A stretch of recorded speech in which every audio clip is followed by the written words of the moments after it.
ಉತ್ತರ ಕನ್ನಡ ಜಿಲ್ಲೆಯ ಪ್ರಸಿದ್ಧ ಕ್ಷೇತ್ರಗಳಲ್ಲೊಂದಾದ ಶ್ರೀ ಕ್ಷೇತ್ರ ಬಂಡೂರಿನಲ್ಲಿ ಅಮಾವಾಸ್ಯೆ ನಿಮಿತ್ತ ನವಚಂಡಿಕಾ ಯಾಗ ಹಾಗೂ ಪಲ್ಲಕ್ಕಿ ಉತ್ಸವ ನಡೆಯಿತು.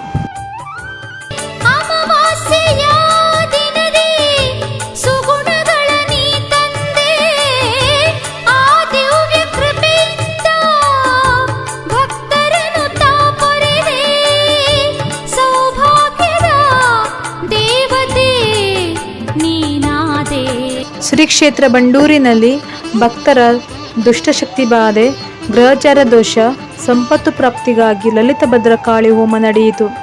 ಹಾಗೂ ಶ್ರೀ ಕ್ಷೇತ್ರದಲ್ಲಿ ದುಷ್ಟಶಕ್ತಿ ನಿವಾರಣೆಗಾಗಿ ಭೂತಕೋಲ, ಹರಕೆ, ಹೇಳಿಕೆ ಸೇವೆಗಳು ನಡೆದವು.